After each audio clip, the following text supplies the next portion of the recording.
And this is a very important subject. And imagine the technical glitch happening. Generally, when such things happen, when you know that there is something important to happen, all right, and something fails, there's a panic button, right? That panic button depends on how much it impacts you, depends on everybody's mental health. Something like that can always happen when you are part of IC proceedings also. There are many things which will not go well. There are many things which absolutely goes well. But what triggers our mental health is how do we react in a situation when we are pushed to the corner. So today's discussion is a softer aspect of all that, right? So thank you very much for spending the Thursday evening with us, because we have some amazing panel members with us. I'm going to start sharing my screen. Right. I will invite Madhura to speak about ILA. Sure. Thank you, Smita. Thank you so much. Hope I'm audible. Very much.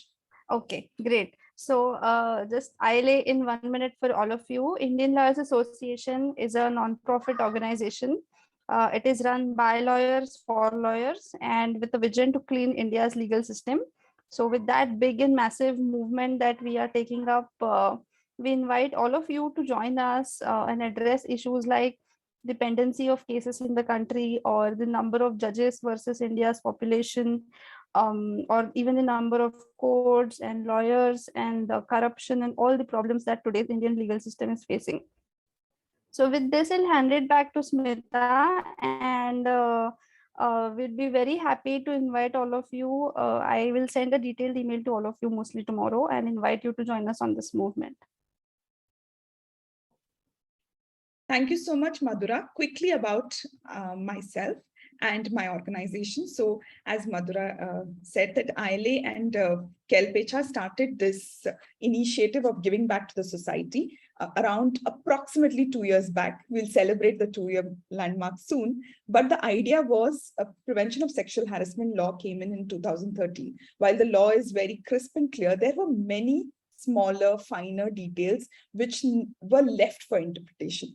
But this law was for non-lawyers, right? This would touch many people. So the idea of this conversation, which we have every month, is to simplify the whole aspect. So we bring in the lawyers, you will meet them in a minute, who will tell us how to simplify it and use it in our day-to-day life. Okay, so allow me to introduce you to them.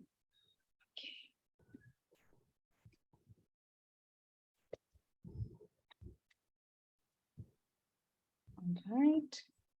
I have with me Kanishka Tyagi. She's a partner with Legume Amicus, a young dynamic law firm based in New Delhi. She has been working in areas under POSH law and has served as external member in ICC of several organizations across sectors, and have been involved in developing policies for safe workplaces, conducting fair inquiries, and training and sensitizing employees, employers, and members of ICC on safe and secure workplaces. Kanishka has been regular contributor to law magazines, journals, and regular speaker at law colleges, conferences, and seminars, and has addressed a wide variety of audiences in the various platforms. So welcome, Kanishka. Thank you very much. I'm glad to be part of this esteemed panel, and I'm glad that we are today discussing such a relevant topic this evening. Thank you. Thank you. Thank you, Kanishka. And we also have Radhika Biswajit Dubey. She's an advocate, has about 15 years of experience in dispute resolution with a special focus on mediation and arbitration, external member of POSH Committee, Tisazari Courts, Delhi. Radhika regularly represents clients before various fora, including tribunals, high courts, and Supreme Court in high-stake commercial matters. She's a trained mediator. She's empaneled as an arbitrator with Delhi International Arbitration Center as well. She has many of pieces published in various journals. She regularly gets invited as a speaker to various events to deliver lectures on arbitration and other legal issues. Welcome, Radhika. Thank you. Thank you for thinking of me and, inviting my comments on this very, very sensitive topic. I hope I do justice. Thank you. And with that, I would want to show you all that we have a very special guest today.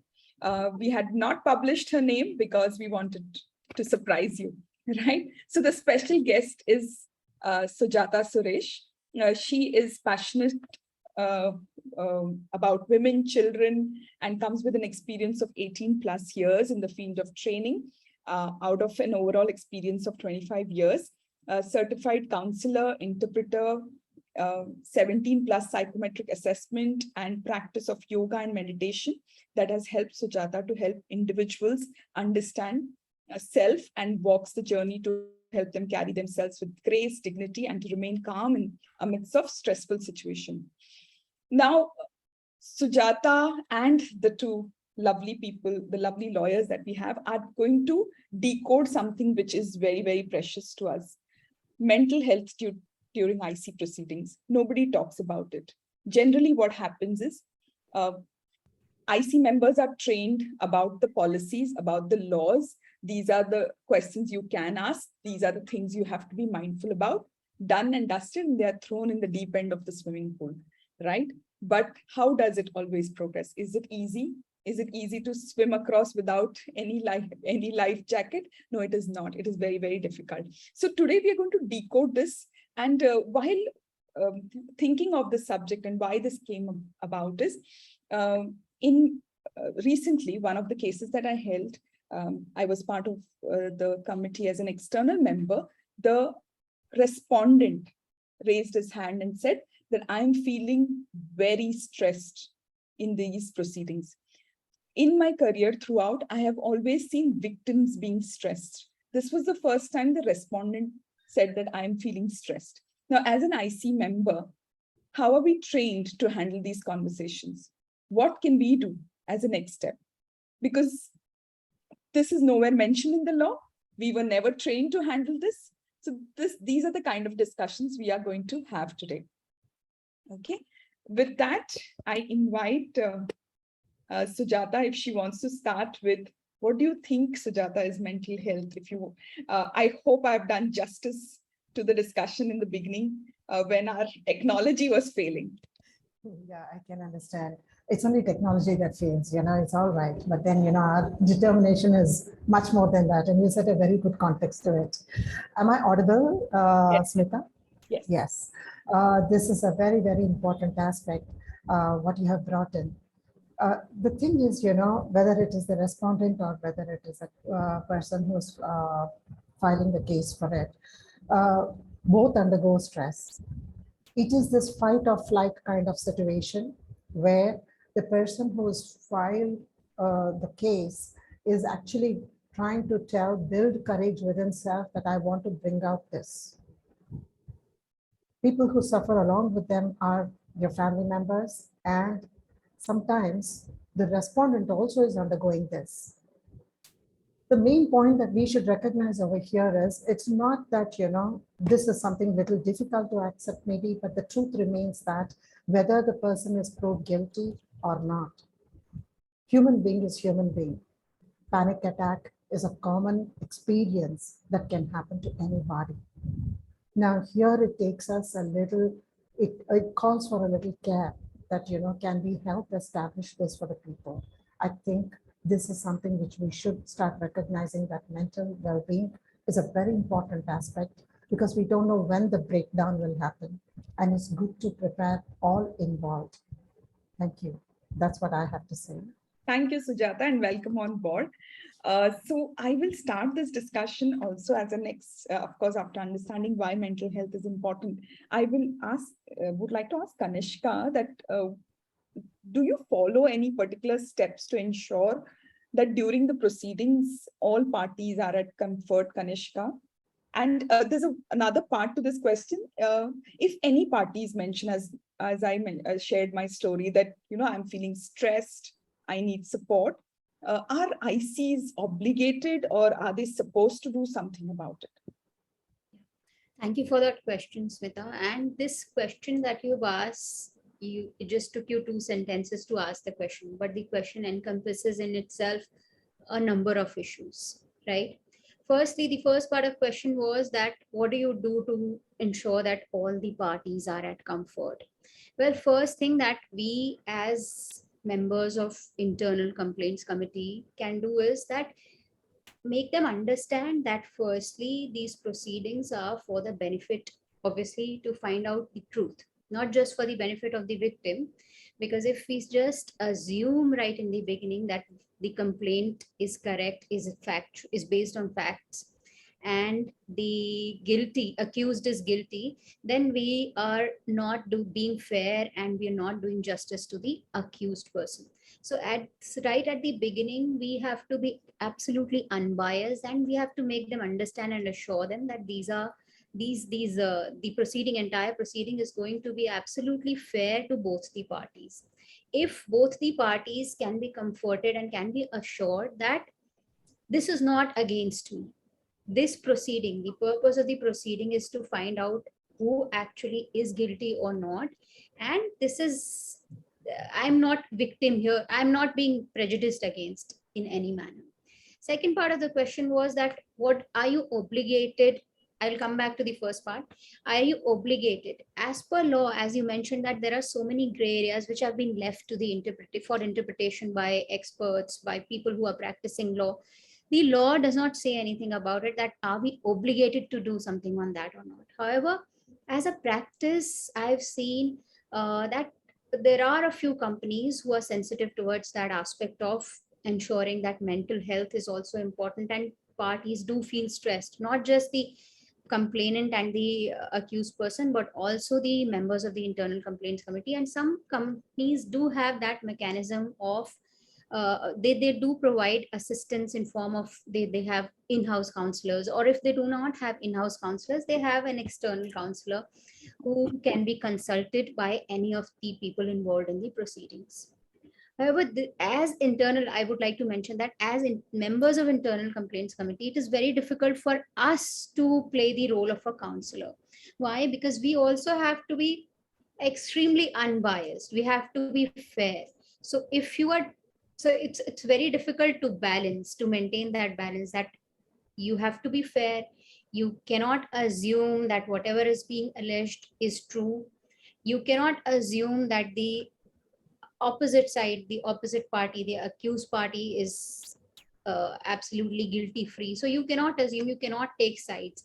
In that scenario, in that context, it's very difficult to be without, affecting the fairness of the proceeding. It's very difficult to, play the role of a counselor as well. So for us, I'm not sure, I'm still exploring whether it is the job of the internal complaints committee's members to comfort and counsel the complainant and opposite party or not. I'm actually not sure about that. Or should we include externals or not? That is also a question, because the law places an obligation on you to keep entire proceedings, everything, all the details confidential. So to what extent can you diverge the details to external person who's a counselor? To what extent you can seek their help? So this is a balance. We have to seek a balance, whether to firstly, whether the members themselves, the committee members themselves can play the role of a counselor or not. That's the first question that we should be exploring. And secondly, if we have external counselors, to what extent their assistance can be sought, because we have to maintain confidentiality of the proceedings. So I would rest here right now and would like to hear views of other members. Yeah, you covered various aspects here, Kanishka, right from whether we are obligated, whether we can have counselor on board, whether the counselors, how much information can be divulged to a counselor. I think these are food for thought, which I think we will come over again. But my prime question now is to Radhika, and Radhika, trust me, I have lost sleep. I would want to know from you, have you ever lost sleep over any of the cases? And how was your feeling? What did you feel? See, I would be lying if I would say that, I have not got attached mentally to a brief as a lawyer in the past 15 years, or have not lost sleep over something, thinking over something, and, getting affected. While being an external member to the Tisazari, POSH committee, the matters are so sensitive that I would not want to sort of even discuss the details or the facts related. But I would not say that I have been away from it. But you see, as lawyers, the first training, the golden rule which is taught to us is, don't get attached to your brief. But having said that, many lawyers are exposed to the trauma, in their lawyers. When I say lawyers, it's the legal fraternity, I would say. Attached to the day-to-day, to their day-to-day work, and there is little recognition in the legal profession of the effect that exposure may have on their well-being and effectiveness. So as the lawyers may need to engage with clients and others who have been directly injured or traumatized, listen to graphic descriptions of violence, engage at length, with traumatized people, and analyze details of, maybe abuse and injuries for legal purposes. And especially in the context of POSH, as we're discussing, when the victim sort of is discussing certain very, very personal, points or issues, it can get very, very difficult as a woman to accept certain things sometimes. Even lawyer, every lawyer who works with traumatized clients is affected, I believe, and I am no different, I feel, at some level, but in different ways. Although often it may not be damaging or career limiting. In other cases, exposure to clients' trauma can lead to significant harm and life-changing effects. I know of a colleague, and there is a senior colleague in the legal profession who was handling matrimonial matters. And there was one instance where he was representing the wife. And, the wife very smartly brought out certain videos of the cheating husband. And basis that, he got a relief from the court. Later, he realized that, what he did was wrong, and it was actually the wife also who was having an affair. Not in the context of POSH, but I'm discussing how things can affect lawyers as well. So certain instances like that happened to him during that phase. And he decided to stop taking matrimonial cases. So this is a very, very common grouse in the legal profession that we all sort of face. A growing body. In fact, there's a term to it. It's called trauma-informed lawyering. That there is a growing body of research which confirms that professionals, exposed to descriptions, images, or recordings of their clients' trauma can develop, harmful secondary or indirect effects. In some cases, producing symptoms of post-traumatic stress, disorder. And I'm sure the, Sujata will be in a better position to explain that. But, research has identified also ways for individuals, systems, and organizations to become trauma-informed, so they can more safely and effectively, work with cases involving trauma. So basically, the concept abroad, which is still to, I think, come in India, and the training bit of it where you were referring to earlier, the trauma-informed approach may provide the stakeholders concerned with better opportunities to survive and thrive by overcoming stigma, maximizing protecting strategies, then normalizing the effects of indirect exposure, ensuring that the workplace is informed, and that it has supportive systems, and we develop individual resilience to clients' trauma as part of regular day-to-day legal practice. So I feel this is a training, a concept which needs to be brought in India, which is already existing abroad. That's my 2 bits on your question. Yeah, Radhika, very important input that you have provided about training people, making them aware. But the the statistics I was going through says that 7 out of 10 people in India are impacted of mental health, right? Yeah. But question is, how many of us acknowledge that? So I go to Sujata now to ask that, when is that time when you have to say that now I need a counselor? I need to go and see a counselor. I need to meet a counselor. I need some help. Okay, so any pointers, anything that you think people should be aware of? Yeah. Thank you, Smita. And I really appreciate Kanishka and Ms. Radhika because of all are bringing, there's so much of mental map, and there is a equal concern on the same front. Now, how does an individual recognize their mental health and that they need a counselor? This calls for educating oneself. There is the stigma, which is in evolving economies, let me say that way, that in evolving economies where financial well-being is the financial reason, is the main reason why a person goes out of their zone of comfort to work somewhere or to hold on to a job. And you find that people are really struggling for that. And that is the reason, keeping that as a carrot, there are many people abusing because of the situation.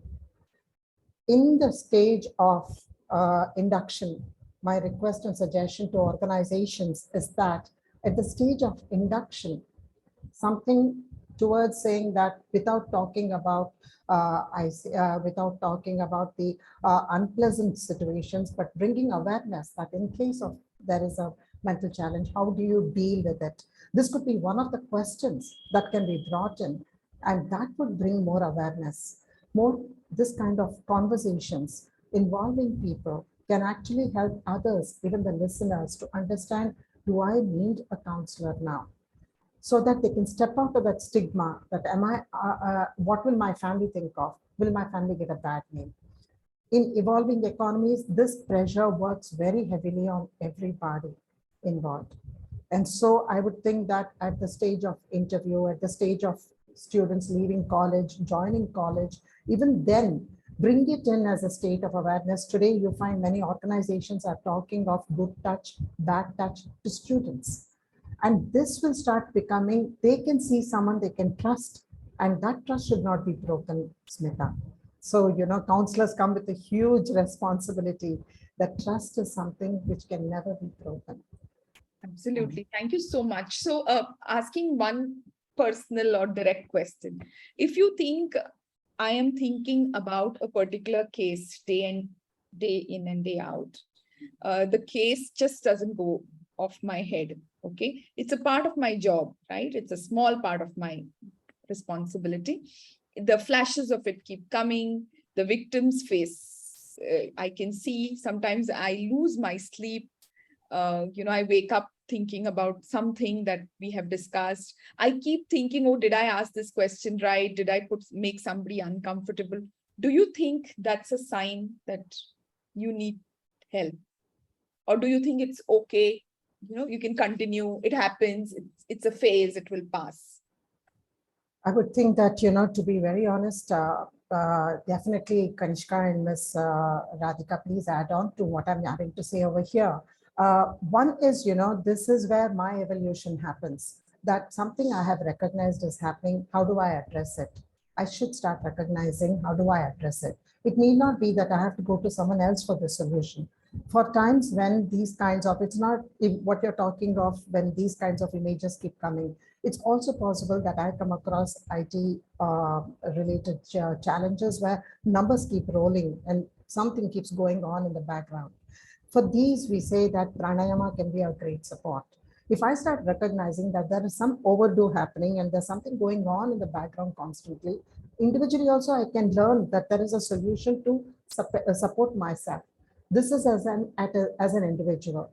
And can I, when I'm not able to deal with it and it's emotional, should I search out for a counselor? Absolutely.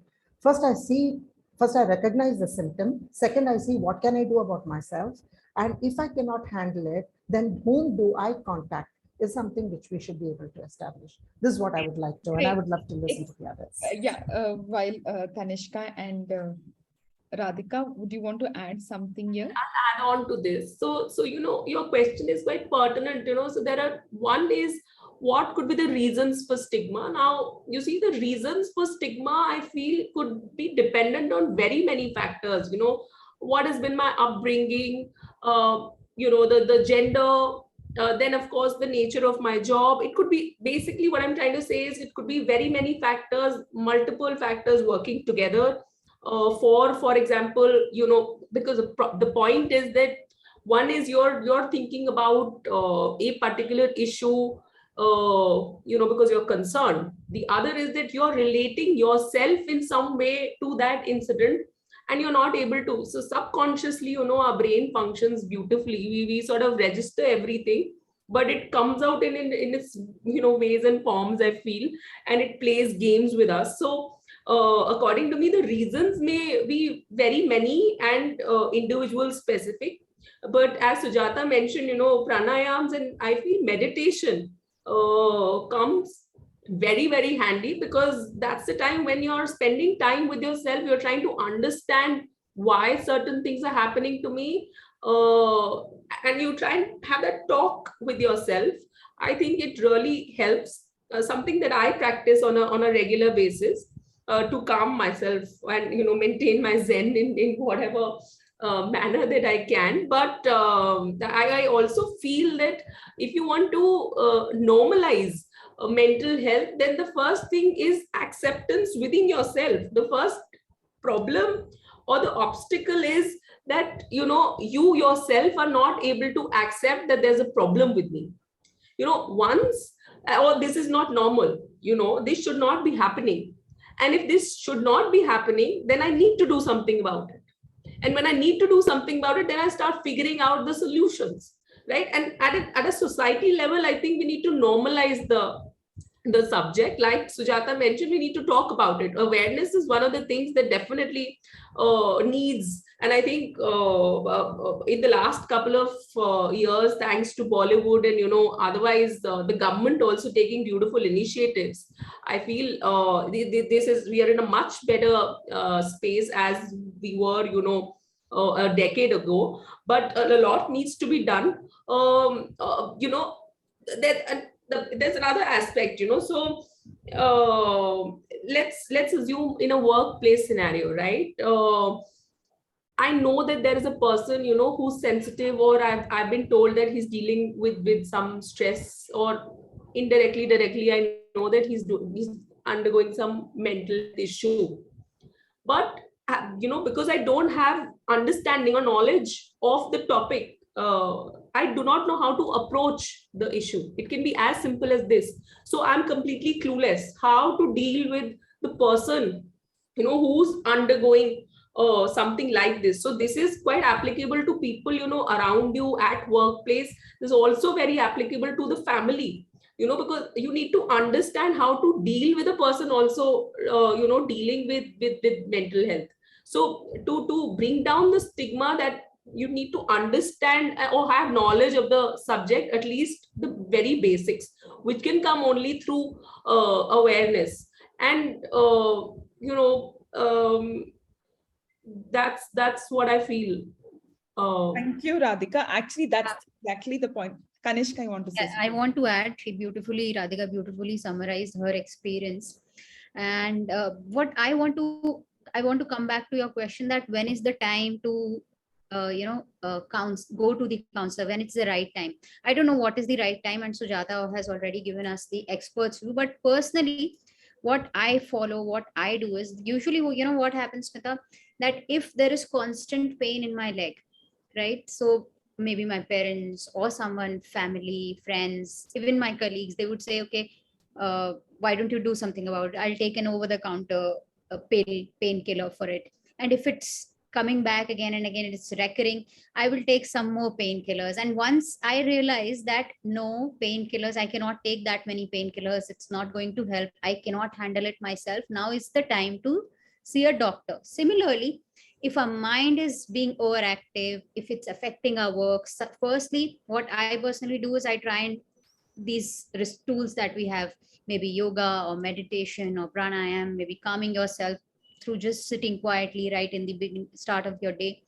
If these things do not work and it's still affecting me, I'm not able to come out of it, I'm thinking over and over again, then I feel that that's the time to consult someone. Though still till now, personally, I've not consulted an expert counselor till date, but Fortunately, I have certain people in my life. When I feel overstressed, I just call them and I talk to them about whatever has been happening. And believe you me, even talking to a person who's not expert on mental health does help you, because few, I would so agree. Sorry, you please. please go ahead, Radhika. No, Kanishk, I think just talking to someone, having those group of that trusted circle is like so important, because sometimes you just need a vent. In fact, most of the times we need a vent. I can share an anecdote here. We generally see a child either happy or he's crying. He's actually expressing what he's feeling. But our conditioning over years is so complicated, in fact so wrong. I would feel abhi ab rona nahi hai, you're a big girl or a big boy, whatever. Boys to can't cry. So anyway, basically you can't express, you don't have the right vent. Where do you express? And then the layers on layers, and then there's a trigger, and you don't know where the problem was, and it could have been cured, but what has it led to? Because your brain works beautifully and plays these games with you. So the point is, like Kanishk mentioned, to have that trusted circle and be in constant touch with people. And unfortunately, I feel the age we are living in, everyone will like your picture, but how many of those people can you really call is the big question. So I love what you holding on to that, we are discussing about POSH and where can a complainant, respondent, or for that matter, IC members discuss what they are going through during proceedings because of confidentiality. Are we in this vicious circle that we want to vent it out, we want to talk about it, we are not sure what's happening, but we can't do it? Yes, I believe, Smita, it's the right thing that we are doing today. We need to discuss more and more. Once we start discussing, we will be able to, spread that message, spread that awareness that this is an important issue. Yes, we have to maintain confidentiality. We cannot divulge all the details about whatever has happened and whatever is happening now during the proceedings to external people. But at the same time, we need to find ways, either by way of incorporating special clauses in our exemption, giving exemption to in certain situations from confidentiality provisions to people and situations.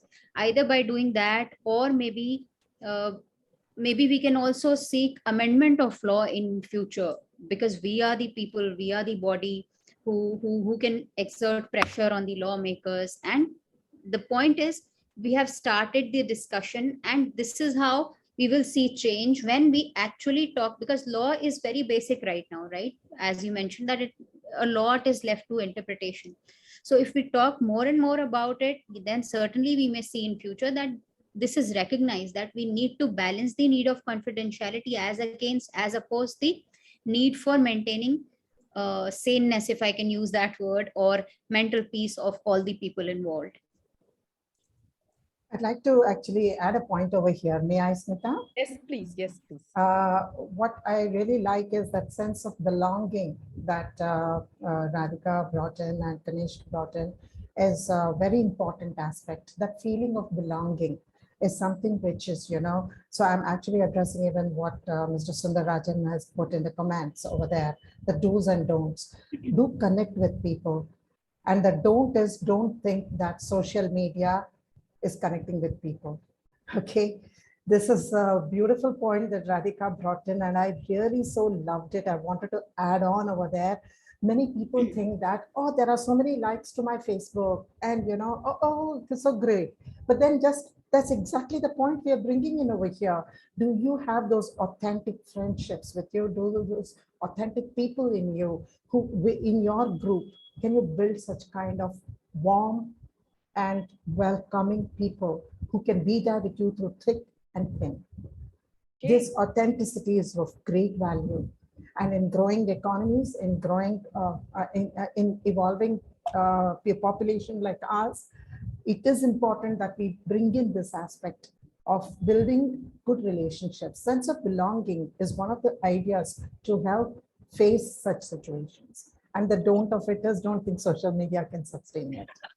Awesome. Thank you for that input. And I'm sure our listeners will be getting in those important takeaways from this. Now, I have been itching to ask this question. While we understand, okay, our mental health, we take charge, we understand, and we go out and look for support. First, we look for support internally, and then we look for support externally. What happens as an IC member that you all are, and you see people who are not in great mental health? Now, first of all, how do you identify? Because there are amazing dramebazes also. So when you're going through IC proceedings, we also come across many people, different kinds of people. So how do you really identify that a person is undergoing issue? And I think Radhika brought that point. Are you equipped to deal with those kind of people? Is there any tips for that, Sujata, if you can think of? One is, this has to do with mental health. As we said initially, we have to remain very unbiased. Now, there is a filtering process we do. As we listen to the person, we start realizing that the realization happens within. While we continue being there for their mental well-being, we also know how to filter it and see that we are not getting carried away by that. And we don't call the person upfront saying that, hey, you're lying or you're doing a drama. We just need to learn to be assertive enough that we do not play to their drama. This is something which we should learn to develop that skill over there. This is something which I would say. All right, awesome. Yes. There's something I'd like to add. As a mediator, I was attending proceeding, and interestingly so, what you don't hear from the client sometimes as lawyers, or maybe judges don't get to hear, as mediators we do get to hear a lot of it. So very interestingly, this lady was fighting tooth and nail and was all dramatic during the proceedings. Aapne mere saath as a widow ye kiya hai, wo kiya hai after my husband's death, and this is unfair and this, that, blah, blah. She went on for 1 hour. Ultimately, we felt that the settlement, can happen, but somehow, of course, there are obstacles, and we adjourned the proceedings, like some more time and come back. Anyway, later, while the parties were moving out, she stops and, bends over and whispers. And interestingly, she says, I would have settled this matter today itself, but I want to teach these people a lesson. The way they have treated me in the last so many years, now I want them to cry over things that they are desperate about. And that just stumped me, because precisely why, so you can't sometimes understand the motive behind why a person is reacting this way, or is it real or unreal. But like Sujata mentioned, over time, when you spend some time with a person, you filter certain things out, sort of expressing, yeah, I know you're a liar. Yeah, and we can't say it. Yeah, right? you can't say it. And you establish it. I think this is something which, can we take this question over here by JD, Smita? Sure. So the person who's JD has written over here that, how do we address the attitude of a person who is manipulating? This happens constantly. We've seen this in manufacturing units where there's a lot of space. Wherever there are organizations where there is a lot of space, there is spots which are lonely or something of that sort. This is something which, we should be able to say that there are to every employee, and especially if you recognize this person, these kinds of people, we need to we need to segregate their work ability and their attitude towards others. All right. One needs a correction, the other needs a involvement in the organization. So there should be such kinds of talks with them that, there are cameras, there are built-in cameras. This is something we need to bring to the awareness. And in rooms, there is a hospital which I know, they put in the room, they put that, in case of any harassment, call this number. And the number is put there to everyone's view. All right. These are some factors that can immediately check a person. All right. And the other is, the juniors working with them. They are told very specifically that if you are one of these factors in conversations that's brought in, that if you get a message which is not appropriate, then please contact us. And this is something which is brought to the notice of the juniors, because that is one way these people with this kind of attitude, they abuse this kind of situations. Yeah, so thank you, Sujata, for taking that question and just expanding that bit that, sometimes it's so subtle that the women or the victim feel that, is it sexual harassment? Did I do something wrong? It is so subtle. You always keep questioning yourself. You think you're overreacting. It was just a personal question. It was just a friendly conversation. That person maybe didn't even think that. Okay, one of the cases that is coming up, that you're like my sister. Okay, so I'm concerned about your well-being. But you're overstepping by asking personal questions, right? So these are the subtle forms and how to deal with it. And trust me, what I have understood over a period of time over doing this, that you have to start saying, that is all right, but I did not appreciate this. Okay, so the victims or the women around should be constantly trained to politely say, don't do it. I do not like it. While I am your sister, but this question I did not like. Okay, and it doesn't come very naturally. For me also, it will be difficult to do that. But what do? I say it aloud, and I keep saying it aloud. Now, this is what a woman can do. Now, JD, I don't know, JD is a bystander. What a bystander can do? Bystander can have those conversations saying, I don't think this was an appropriate behavior. I think we should refrain from this, right? What will happen if she complains? Just think about it. Will you be okay if your sister is treated like that? Gently ask these questions to the person. Maybe that person will withdraw. Or if you're a bystander and you cannot do that, bring it to IC's notice. That's very subtle. I have noticed over a period of time. And if you're an IC member and you're seeing that this kind of subtle, have a conversation with that person. Say that these are subtle, but we have come across. I think conversation is the only way out. You don't have a complaint. So you cannot do a full-fledged proceedings. But what can victims do? What can bystanders do? What can IC do? What can employer do? We will have to write down. We'll have to put those situations down and then come out of the best outcome. Another thing, the question that I had asked, that, you cannot discuss. There are many a times when you are struggling, you cannot go and speak to somebody. I use this, and I don't know how many find it effective. Write it down as if you're talking to your diary. So make diary your best friend, and don't type it out. Write it down, right? That really helps you. Whatever is going on in your mind goes in that diary. As an IC member, I have used this tool very effectively, because it's not easy. We are going through, we feel that we are responsible for somebody's career, maybe lives. Okay, are we doing it right? Are we not doing it right? Are we going to, uproot some people? So we are responsible for their lives. So these things keep coming to your mind. So please ensure that make diary your best friend. This is one of the ideas that I got. There is this lady on the group, Sujata, and this question is specifically for you. I think she's there. She logged in. I'll read out the question and I'll tell you who the lady, Suchitra. Yes, Suchitra Date had asked this question. She sent an email to me. So I'm going to read out as is. As an external member of IC committee, I noticed that in spite of undergoing trainings, some company IC members face issues of feeling emotional turmoil of the complainant or respondent. The thin line between empathy and sympathy gets muddled.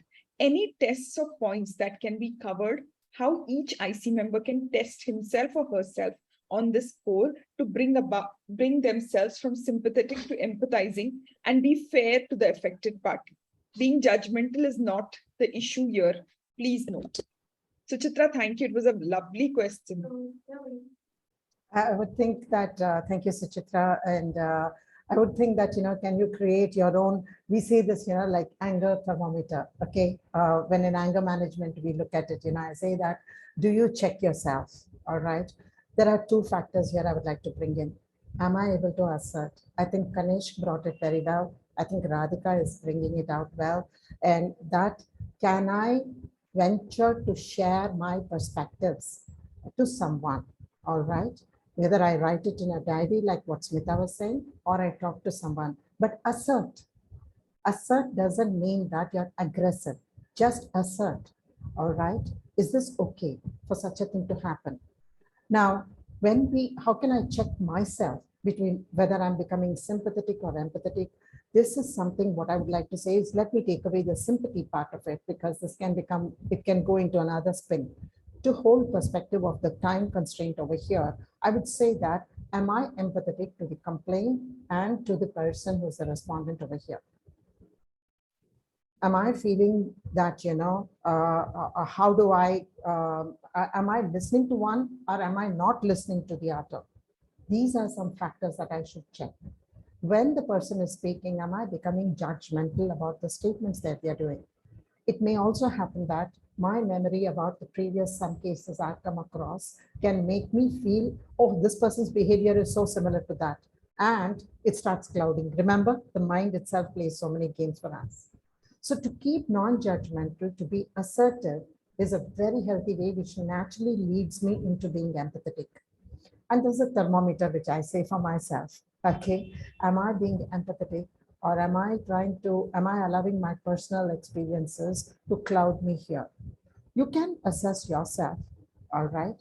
I would say that, am I being biased is one aspect of it. Another line. So you draw your thermometer. We can go into this into greater detail, time permitting, or another conversation, because Kanishka's valuable inputs and Radhika's valuable inputs are also very needed. But assertiveness is something which I should work on, and ability to remain non-judgmental and unbiased. These will help me to be empathetic, to listen to the other person. That's what I would like to share over here. A beautiful question, Miss. Ms. Suchitra, please keep in touch with us, and we can take it further for you, because not time permitting, I will not be able to explain furthermore over here, but this is for everybody. We can come up with a thermometer check for self. Yeah. Right. So Suchitra, Sujata and I were discussing your question, and actually you have given us an idea of coming up with a psychometric assessment of IC people before they take up the role.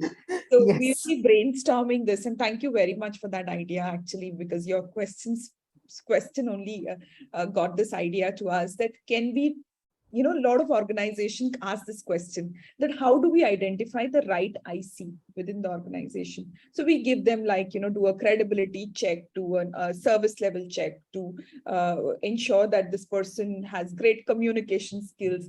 But honestly, do we say that, is this person balanced? Is this person put in a very stress test? And how does that person comes out of it? We don't even talk about it, right? So, yeah, maybe it's a gut feeling decision. Okay, this person will be able to manage that. It's absolutely employer's gut feeling how IC member is picked up, right? So can a psychometric assessment help? Why not? We use this so effectively for leadership hiring, right? And many organizations use it for all the hiring. Why not? So you have given us a brilliant idea of doing that.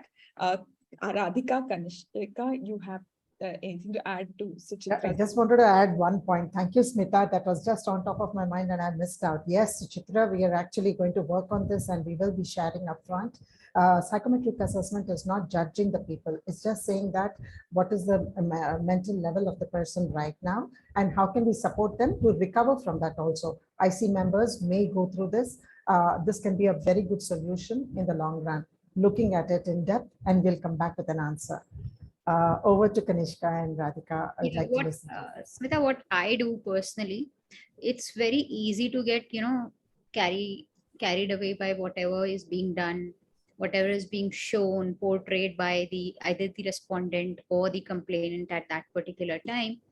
But what I usually do is, I have a small diary with me, similar to your diary, but I write objectives in that diary, and I keep it handy, because if I were to tell anyone that as an experienced IC member, external member, why do I have objectives written?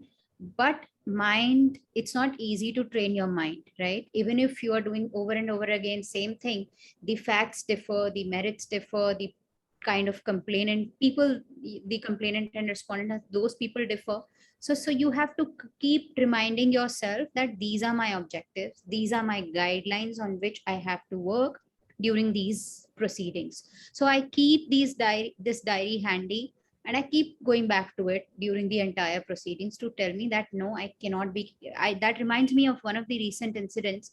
There was a complaint by a girl in an organization, and she was sent an indecent picture during office hours by her colleague.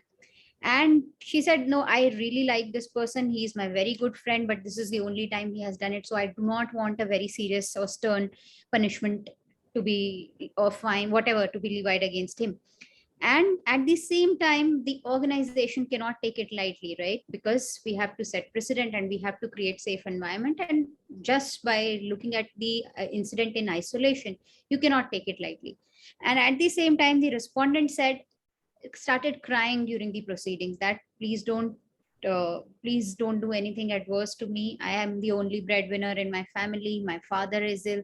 How do you balance all these things? It's very easy to get carried away by all these grounds, right? That he's a friend, it's a one-time incident, he has needs, he is the only breadwinner. But at the same time, you have to balance that at the end of the day, it is a sexual harassment incident, and you need to ensure that the environment at this particular organization has to be absolutely safe and secure for everyone. How do you balance? You do get carried away. So that's why I have these guidelines and objectives really handy. I keep going back to them.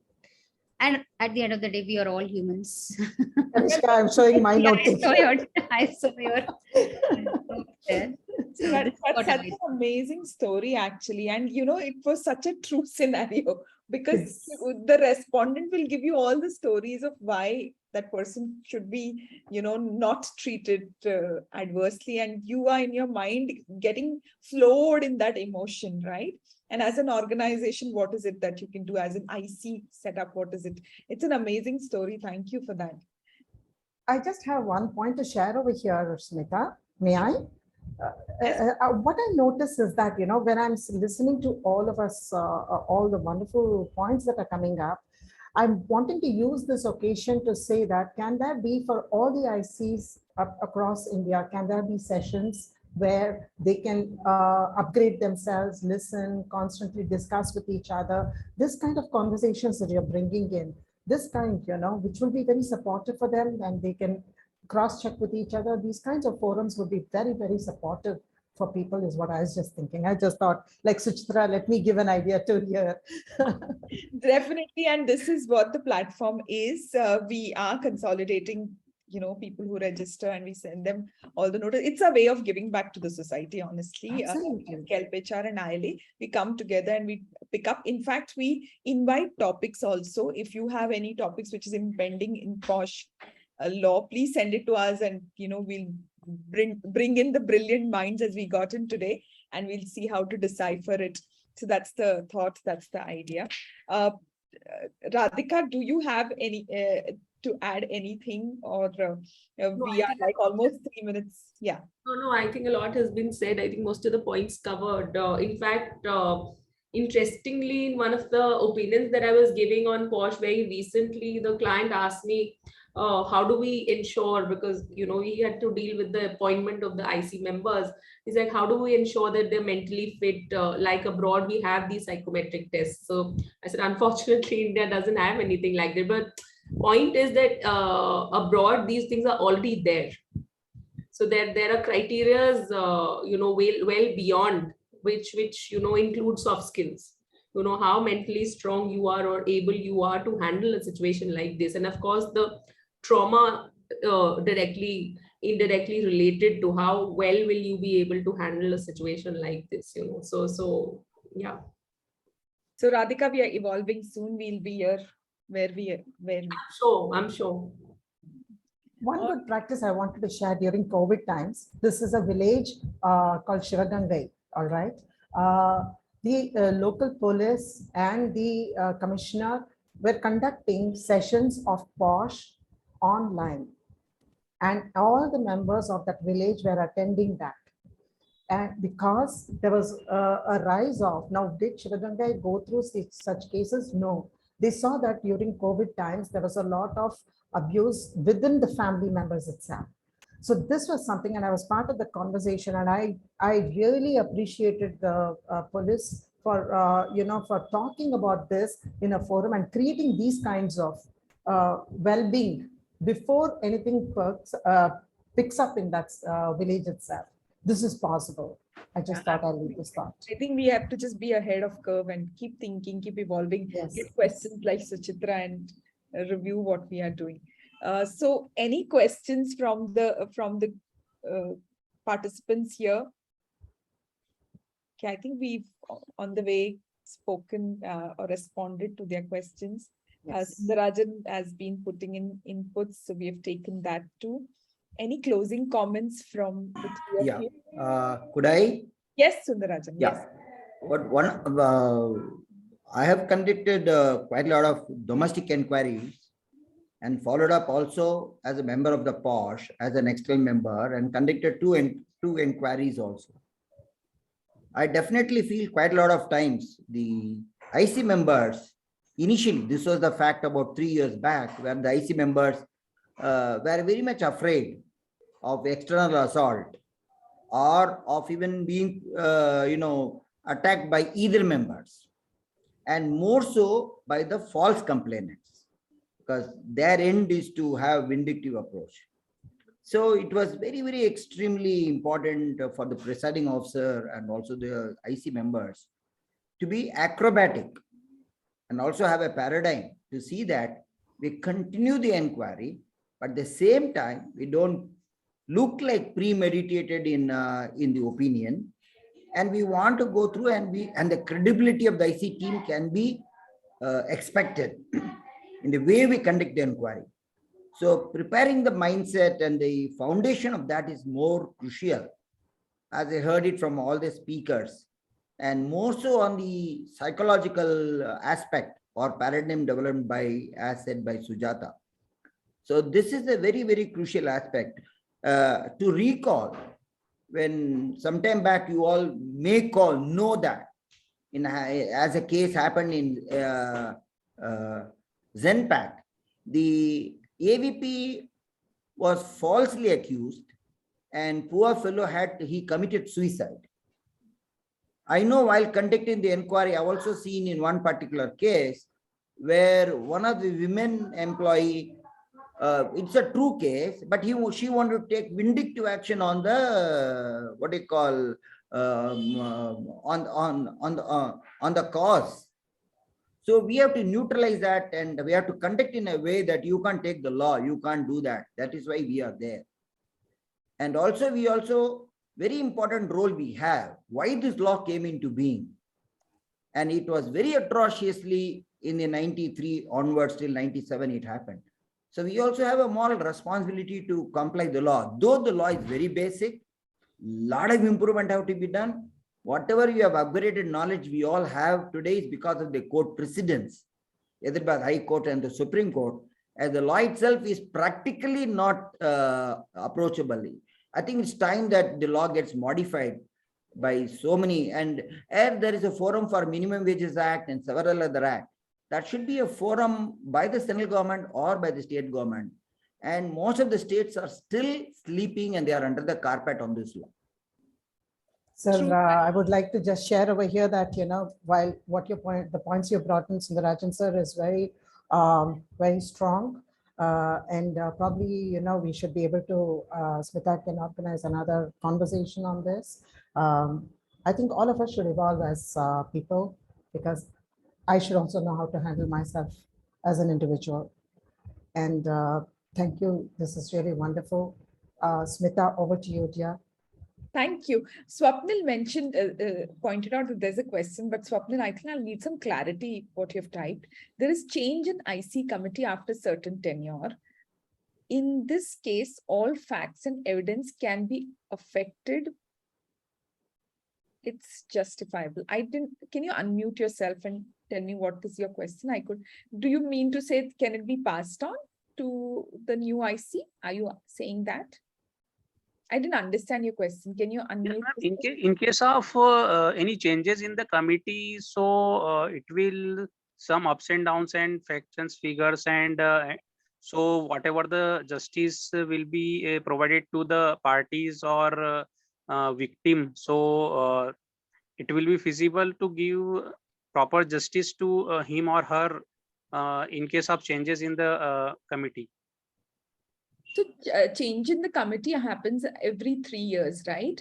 But if there is a case which is pending, we recommend that the same committee completes it and hands it over to the new committee. Because a new person will come and the mindset of changes, and so old person, those who already know all the facts and figures, so new persons come and presiding over new position and all new facts he aware, and old Well, all the vanish. Yes. that question I I- understood.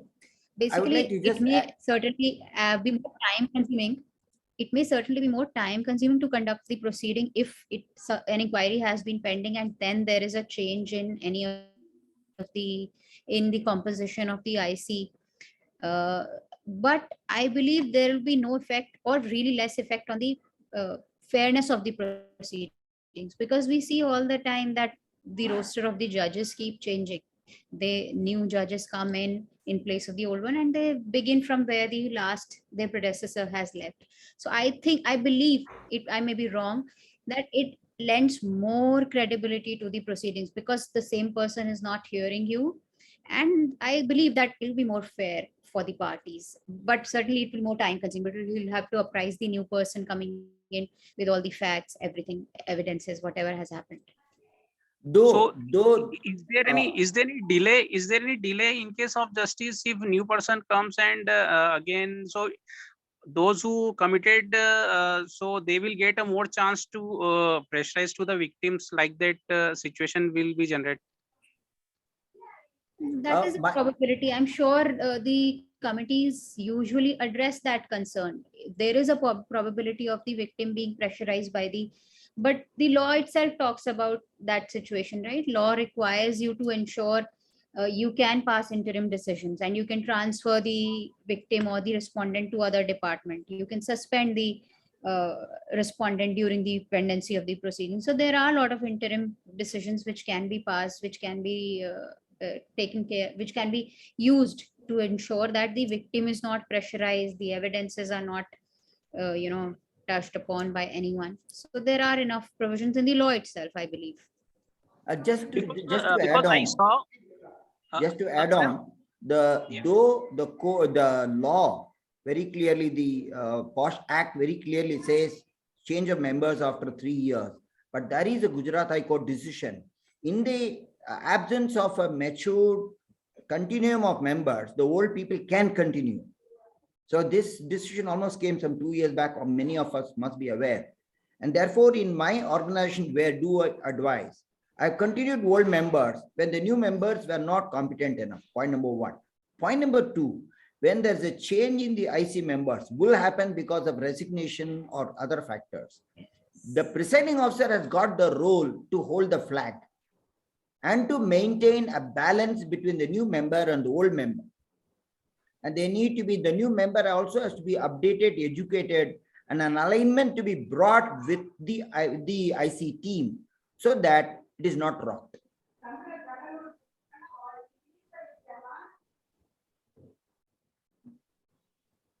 Yeah, Swapnil, I think that is, do you have any more questions around it?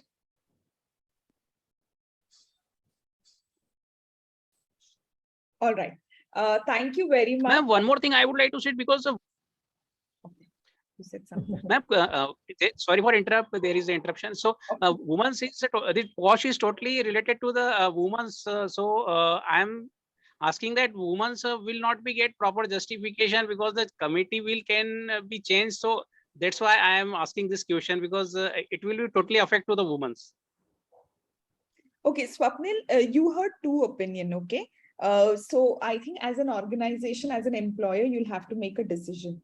One opinion said that, we would recommend that the same team continues because there won't be any time lag. That is the pro of having the same committee continue for a particular case which has started prior to composition of the new committee. Okay, that is one opinion. Second opinion, what Kanish got here is that in courts also judges change. The roster of judges keep changing, but the cases continue in the same court. And she also got another opinion saying that when a case is looked at from fresh perspective, maybe it only becomes more credible. So you as an employer has to decide what would you want to do of a case which is pending, right? There are both the options. Is anything mentioned in the law about it? There is nothing mentioned in the law. I think.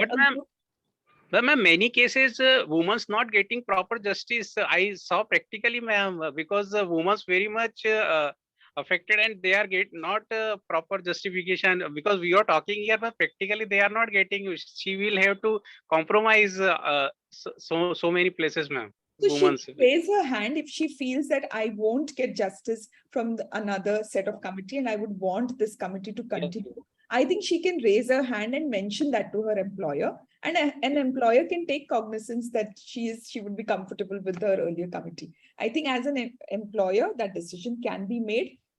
Kanishk, Radhika, Sujata, what do you all think? I think I would think that, if I'm listening to Swapnilji speaking, I have a point over here to share. That is it that, the lady comes from a background where social stigma is very strong.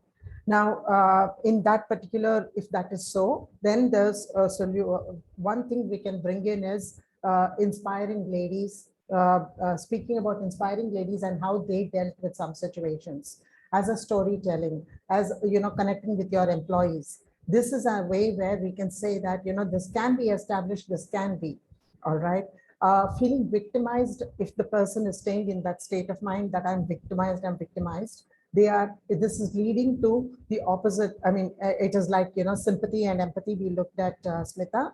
This may lead a person to self-pity, and what will happen is that is what will keep on repeating that pattern in their life. It is important that they start looking up to someone whom they can hold as a role model and climb the ladder step by step, little by little, one small step at a time. This can be possible in some areas where women are treated in a certain way. When Bhavarji handled and she came out, all right, there could be a solution for everybody over here. Swapnil, please stay in touch and see that, we can be there for each other, because this conversation is for a larger audience where we can say that. Yeah, ma'am. Ma'am, because like that ma'am, one more point, like that you all women know the laws and rule regulation, but women, those who don't know even ABCD of the law, what will be happen with her? Yes, ma'am.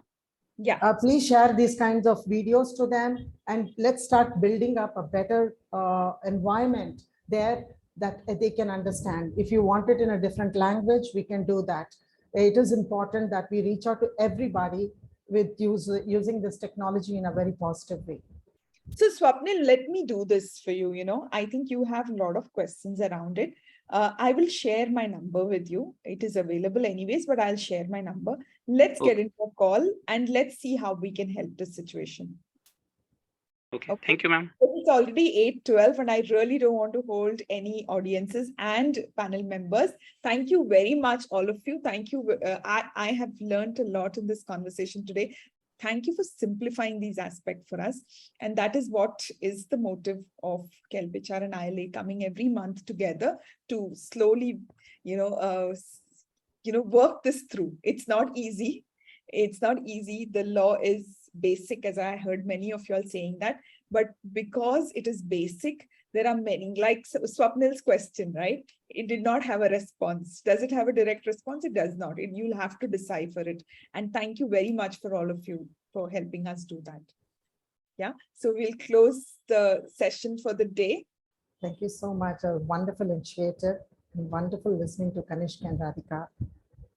Thank you. Thank you for having us. I think let me leave all of you with this quote of Martin Luther King Jr.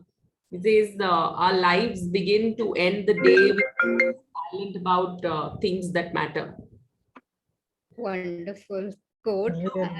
Let's not be silent about things that matter. And I'm glad that you're bringing it about through this initiative, and that's what's required.